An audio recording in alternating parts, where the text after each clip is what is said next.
It was the middle of December, and the snowstorm outside was relentless. The world seemed muted under the weight of thick snowflakes, which fell so densely that it turned the night into a swirling chaos of white. I never imagined myself spending Christmas Eve in a remote cabin nestled deep within the woods. But there I was. The promise of solitude, a break from the relentless grind of city life, had drawn me here. Little did I know that this decision would thrust me into a nightmare I would barely escape from. The cabin was cozy but isolated. The nearest town was a good 15 miles away, accessible only by a narrow, winding road that was now buried under a thick layer of snow. It was perfect, or so I thought. The fireplace crackled warmly, the smell of wood smoke filling the air. I had a cup of hot cocoa in my hands and a stack of books I'd been meaning to read for months. I felt an almost unnatural sense of peace. That was until I noticed the footprints. I had gone outside to bring in more firewood from the shed, my boots crunching against the freshly fallen snow. The shed was only a few yards away from the cabin, but in the swirling storm, it felt much farther. I had my flashlight with me, its beam cutting through the darkness, illuminating the path ahead. That's when I saw them. A set of footprints, half filled with snow but still fresh enough to send a shiver down my spine. They weren't mine. The prints came from the dense woods behind the cabin and led directly to the back door. My heart began to race. I hadn't heard anything unusual, no knocks, no signs of intrusion. But the mere thought that someone could have been watching me, that they might still be out there, was enough to set my nerves on edge. I scanned the trees, half expecting to see a figure lurking in the shadows, but there was nothing. Just the howling wind and the endless flurry of snow. Gathering the firewood, I hurried back inside and bolted the door behind me. I tried to rationalize the situation. Maybe it was a hiker who had lost their way, someone seeking shelter from the storm. But if that were the case, why wouldn't they have knocked? Why were the footprints leading directly to the back door? The hours crawled by, and despite the warmth of the fire, I couldn't shake the cold that had settled in my chest. I double-checked every window and door, ensuring they were locked tight. I even moved a heavy bookshelf in front of the main entrance, just in case. My mind kept playing tricks on me, imagining shadows moving just beyond the edges of my vision. Then, around midnight, I heard it. A soft but deliberate knock at the front door. I froze. The knock came again, louder this time.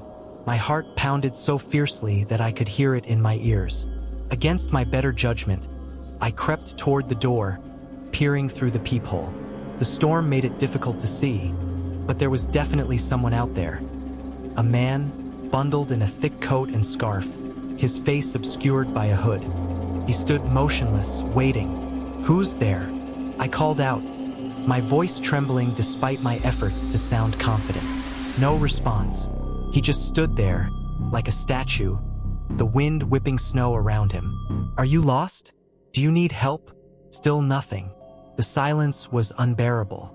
Then, slowly, the man raised his hand and pressed it against the door, as if testing its strength. That was enough for me. I backed away, my mind racing. I didn't have a weapon, not even a kitchen knife within reach. The thought of opening the door was unthinkable, yet I couldn't ignore the primal fear gnawing at my gut. Whoever this was, they weren't here by accident. The knocking stopped, but I didn't dare move. Minutes passed, maybe hours. I lost track of time, my eyes fixed on the door, expecting it to burst open at any moment. But it didn't. Eventually, exhaustion took over, and I dozed off on the couch, clutching a heavy fire poker like a lifeline. I woke to daylight, the storm having eased into a gentle snowfall. For a brief moment, I thought it had all been a bad dream. Then I saw the tracks. More footprints now circling the cabin. They led to every window, every door, overlapping in a chaotic pattern. He had been watching me all night. Panic set in. I needed to get out of there, but my car was buried under snow, and the roads were likely impassable. I decided to wait until the afternoon when the sun might melt enough snow for me to make an escape. Until then, I'd stay inside, barricaded and alert. But the man wasn't done with me. Around noon, I heard something scraping against the side of the cabin. It was faint at first, almost like the wind, but it grew louder, more deliberate. I crept to the window, peeking through the curtains. What I saw made my blood run cold. He was carving something into the wooden wall with a knife, his movements slow and methodical. The letters were jagged but unmistakable. "Come out." I stumbled back, my breath coming in short gasps. He knew I was inside. He wanted me to know he wasn't going anywhere. Grabbing my phone, I tried calling for help, but there was no signal. The storm had knocked out the cell tower, and the cabin didn't have a landline. I was on my own. Desperation took over. I started looking for anything I could use as a weapon, turning the cabin inside out. A rusty hatchet in the shed, a flare gun in the emergency kit. It wasn't much, but it was better than nothing. My plan was simple. Wait for nightfall when his guard might be down and make a run for it. Night came quickly, and with it, a suffocating silence. I kept the lights off, hoping to stay hidden. Hours passed without incident, and I began to think he might have given up. Then I heard the unmistakable sound of breaking glass. He was inside. I grabbed the hatchet, my hands trembling as I pressed myself into a corner. Footsteps echoed through the cabin, slow and deliberate. He was in no hurry. He knew I had nowhere to go. The sound of his boots on the wooden floor grew louder, closer. My heart felt like it might explode. When he finally appeared in the doorway, I barely recognized him as human. His face was pale and gaunt, his eyes wild with an almost animalistic intensity. He didn't say a word, just stared at me, the knife in his hand glinting in the faint light. Adrenaline took over. I swung the hatchet with all my strength, the blade grazing his arm. He let out a guttural scream, more of rage than pain, and lunged at me. We struggled, the confined space making it impossible to gain an advantage. He was strong, far stronger than I expected. But desperation is a powerful thing. In the chaos, I managed to grab the flare gun and fire it point blank into his chest. The flare exploded in a burst of blinding light, setting his coat ablaze. He staggered back, screaming, and I didn't wait to see what happened next. I ran, barefoot and coatless. I plunged into the snow, the cold biting into my skin like 1,000 needles. I don't know how far I ran or how long. The forest seemed endless, the trees blending together in a dizzying blur. When I finally stumbled upon a snowplow clearing the road, I collapsed, barely able to speak. The driver called for help, and within hours, I was safe. The police found the man's body in the cabin, burned beyond recognition. They couldn't identify him, and no one came forward to claim him. To this day, I don't know who he was or why he targeted me. But I'll never forget the terror of that night, the feeling of being hunted, and the knowledge that evil doesn't always wear a mask. Sometimes, it's just a man in the woods, waiting for the right moment to strike.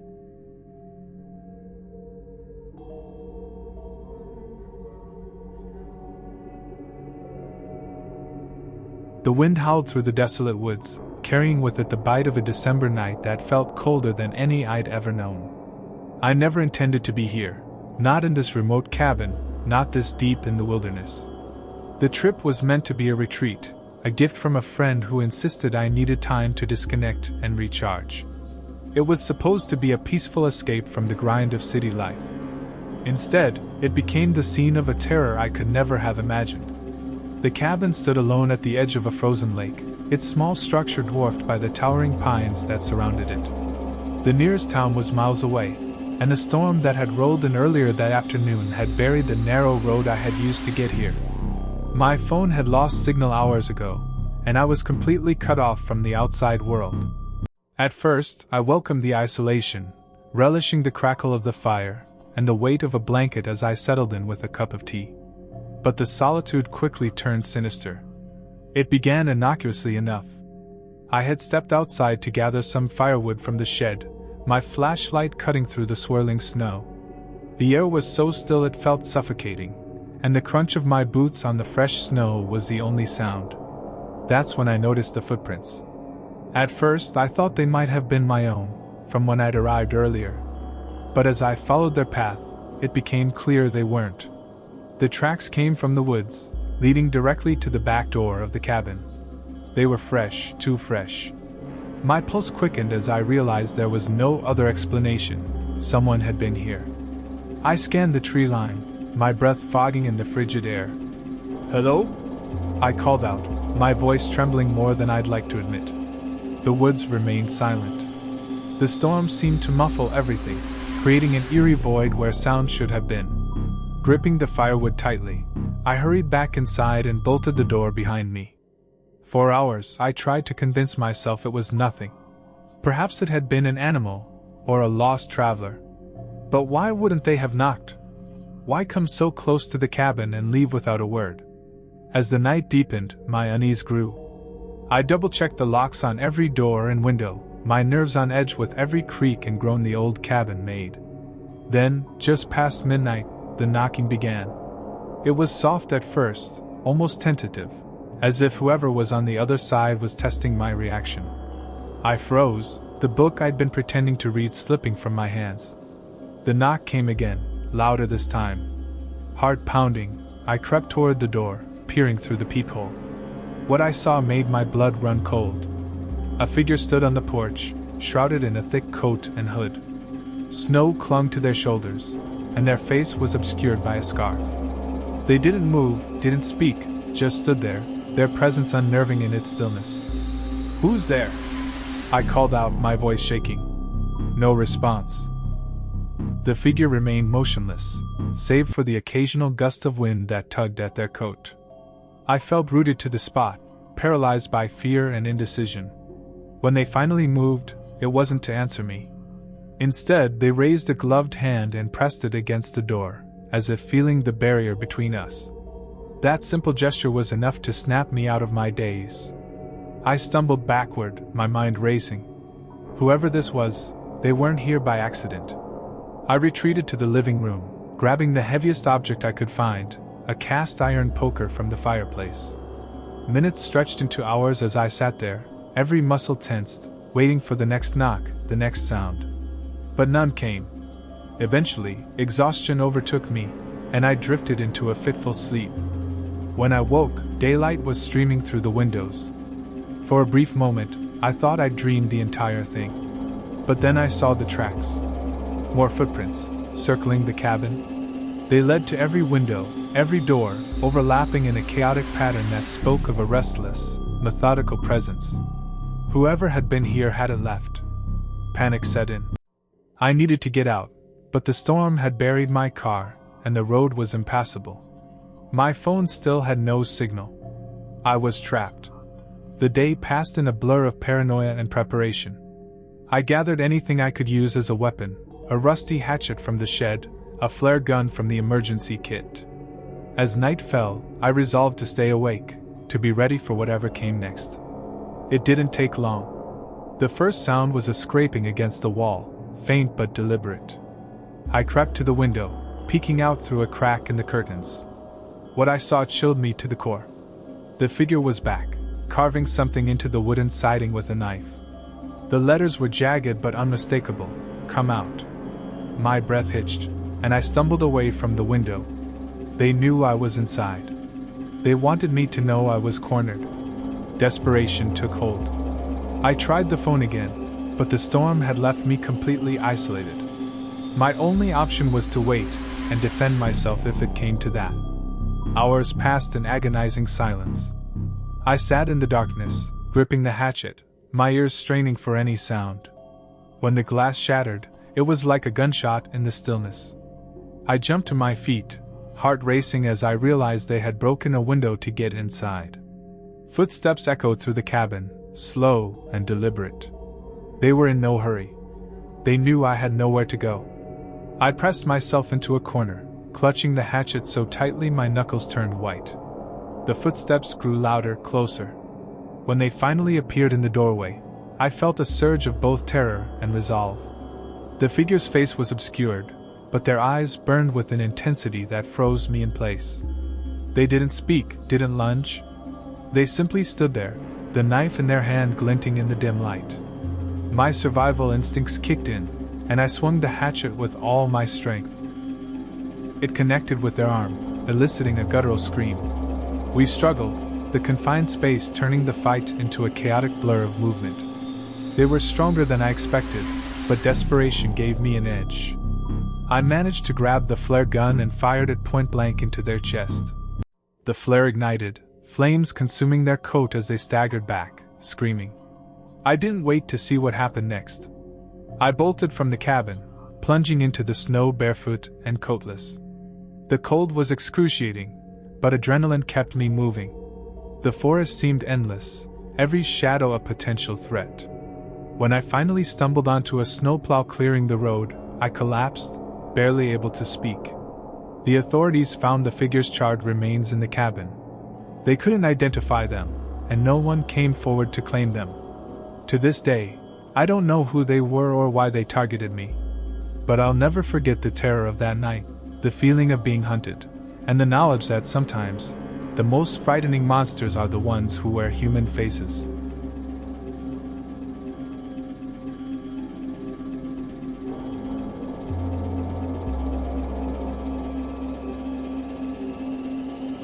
The wind was howling through the trees that stood like dark sentinels around the cabin, their branches heavy with snow. I never wanted to be here, not really. The cabin trip wasn't my idea. It was pushed onto me by friends who thought I needed a break. "You're too wound up," they said.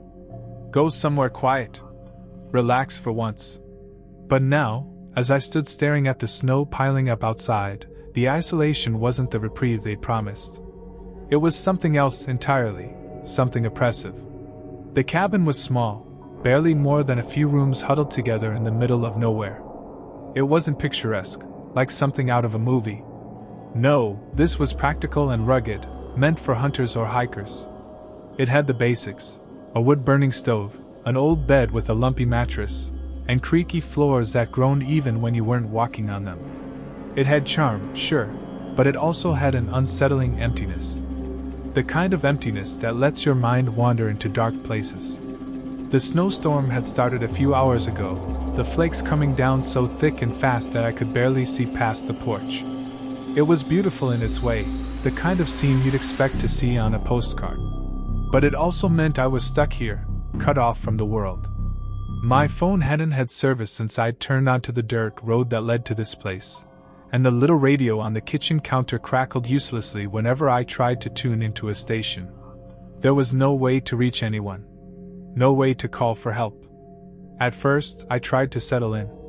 I lit the stove and made myself a cup of tea, wrapping myself in a blanket as I sank into the old armchair by the window. I'd brought a book with me, something light to pass the time, but I couldn't focus on the words. My eyes kept drifting to the window, to the snow piling up against the glass. I told myself it was just the isolation playing tricks on me. That's when I saw the footprints. They weren't mine. I'd only gone outside once, earlier that afternoon, to bring in some firewood from the small shed out back. My tracks were still visible, though the storm had started to cover them. But these were fresh. They came from the woods, leading straight to the back door of the cabin. My stomach tightened as I stared at them, the pattern of the treads sharp and clear in the snow. Whoever had made them had been here recently. I scanned the tree line, half expecting to see someone watching me from the shadows. But there was nothing. Just the endless rows of trees swaying in the wind. "Hello?" I called out, my voice barely audible over the storm. No answer. The silence felt heavier than the snow pressing against the roof. I locked the back door, double-checked the front door, and drew the curtains over the windows. My rational mind told me it was nothing, that maybe someone had passed by on their way to somewhere else. But deep down, I knew better. This cabin was isolated. There was no somewhere else out here. Hours passed, and the storm showed no signs of letting up. I kept the stove burning, the warmth doing little to ease the chill that had settled in my bones. I tried to distract myself with the book, with tea, with anything, but my mind kept drifting back to those footprints. Who had made them? And where were they now? The knock came just after midnight. It was soft at first, barely a sound over the wind. I froze, the book slipping from my hands. The knock came again, louder this time. My heart was pounding as I crept toward the door, every step making the old floorboards groan. Peering through the peephole, I saw a figure standing on the porch. They were bundled up against the cold, a thick coat and scarf obscuring their face. Snow clung to their shoulders, and they stood unnaturally still, like a mannequin someone had left out in the storm. My breath caught in my throat. "Hello?" I called through the door, my voice trembling. They didn't answer. They just stood there, unmoving. The longer I stared, the more unsettling it became. Finally, they raised a hand and pressed it against the door. The motion was slow, deliberate, as if they were testing the barrier between us. That was enough for me. I backed away, heart racing, and grabbed the fireplace poker from the hearth. I didn't open the door. I couldn't. Instead, I turned off all the lights, plunging the cabin into darkness. I sat on the floor in the corner of the living room, gripping the poker like a lifeline, and waited. The knock didn't come again.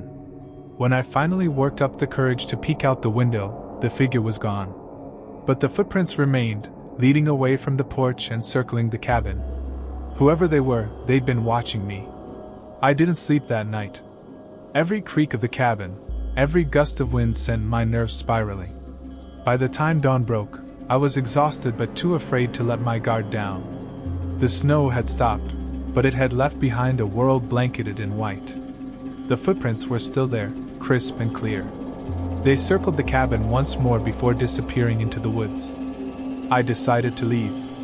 The thought of spending another night here was unbearable. But when I tried to dig my car out of the snow, I realized it was hopeless. The storm had buried it completely, and the narrow road leading back to town was impassable. I was trapped. Around noon I heard it. A faint scraping sound, like metal against wood. It was coming from the side of the cabin. Heart pounding, I crept to the window and peeked out. My breath hitched. The figure was back. They were carving something into the wall with a knife, their movements slow and deliberate. I couldn't see their face, but their posture radiated menace. When they stepped back, I saw the words they'd etched into the wood come out. Panic overtook me. I grabbed the emergency flare gun from the kitchen drawer and the rusty hatchet I'd found in the shed earlier. My hands trembled as I held them, the weight of my fear almost too much to bear. I didn't know what to do.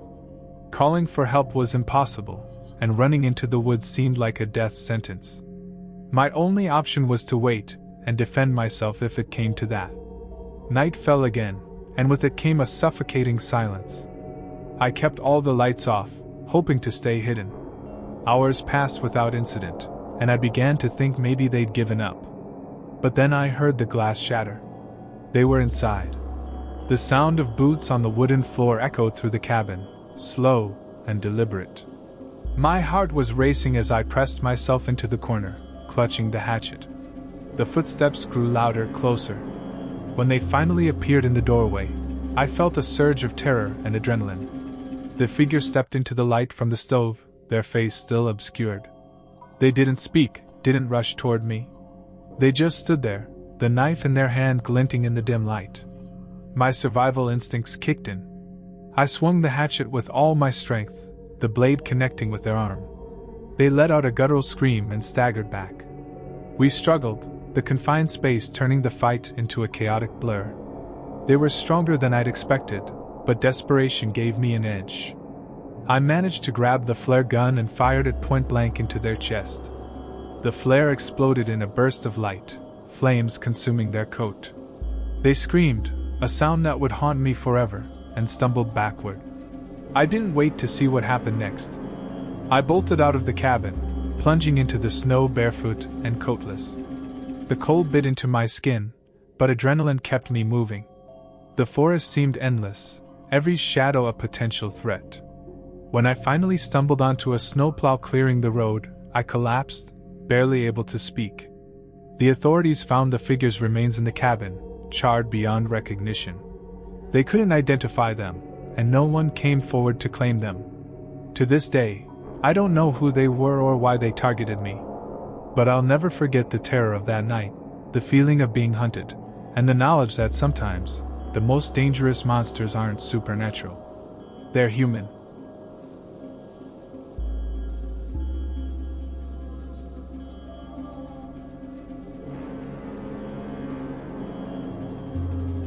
Hey everyone, thank you so much for supporting this channel.